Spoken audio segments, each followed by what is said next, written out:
Caught wife cheating. I file for divorce. Wife tries to commit suicide. I will try to keep this short, but it's still long. My wife 34M and I have been married for 11 years. We have one child 6F. We have a large home. She makes more than I do, but we are typically financially secure. Our marriage had been going well with the usual ups and downs until the beginning of last month. My current job, which I took after being dismissed from my previous one when the epidemic struck, requires me to travel extensively. My wife was relieved since she had begun to grumble when she realized she was the only one working and I was doing nothing to hunt for a new career. I'd been gone for 2 weeks, and it was the first time I traveled out of town for work. I was fortunate and was able to return home 3 days early. I went to a buddy's home to pick up some flowers to surprise my wife. He's a florist. Only to find my wife in the kitchen putting her clothes back on, and my friend zipping his trousers. My heart rate fell and I felt dizzy.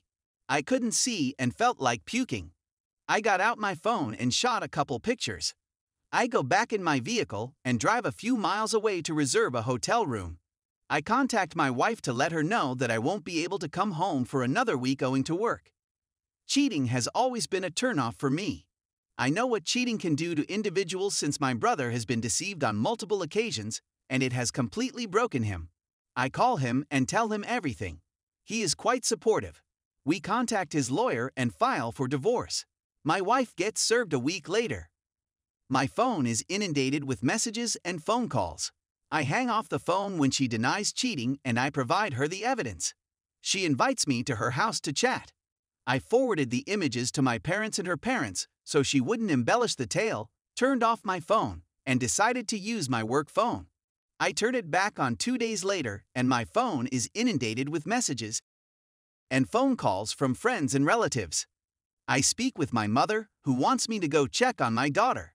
When I arrive home, my wife falls on her knees, weeping and pleading for forgiveness and another chance. She was a shambles and seemed to have not slept in a long time. I was having none of it, so I packed her belongings and evicted her from my home. I called her parents and asked them to come get her up. She spends the whole day weeping at my door, pleading with me to open it so we can chat. My parents pick up my daughter from school and remain with her for several days.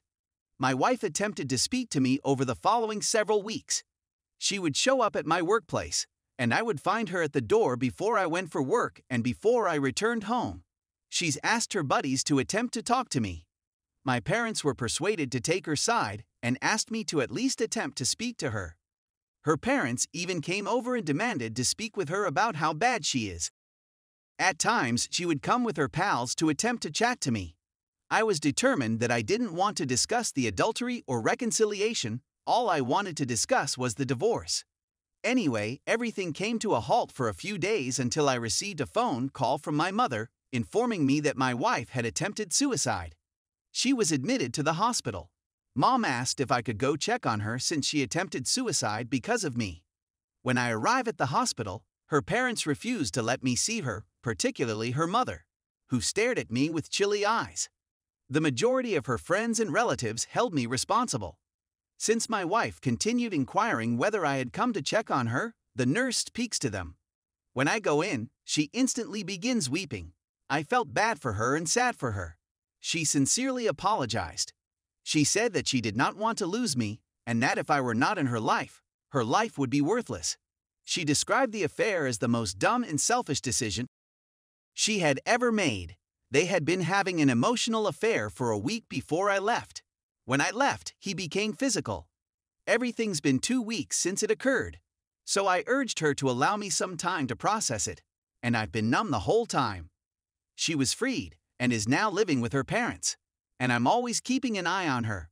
I'm not sure what I'm searching for. Maybe this is simply a rant. Story 2.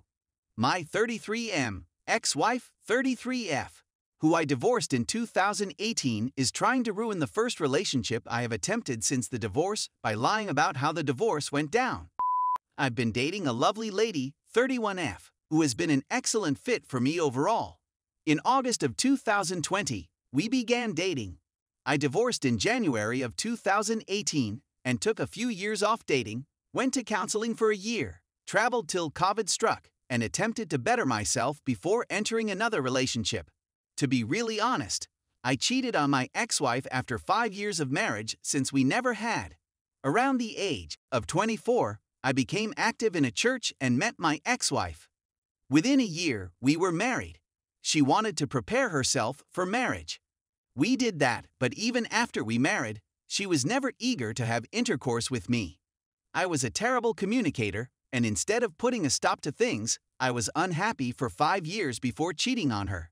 She informed everyone in the family, and every common acquaintance we had, and so on, and then I had to tell them the whole story and be humiliated / have my personal information out there. But in general, I have never had with my ex-wife, not even once. She remarried the same year we split, and I haven't attempted to contact her or anything else since. I thought we were over. We're no longer Facebook buddies or anything. Let's get to the point. I did fully disclose my previous adultery to my present girlfriend, and she was understanding, sympathetic, and thankful of my candor. However, my ex messaged my GF on Facebook.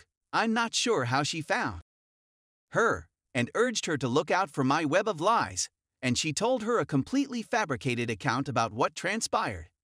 She essentially claims that I denied her for years, and that she asked me for it on a weekly basis, and that I rejected her. It was actually the opposite.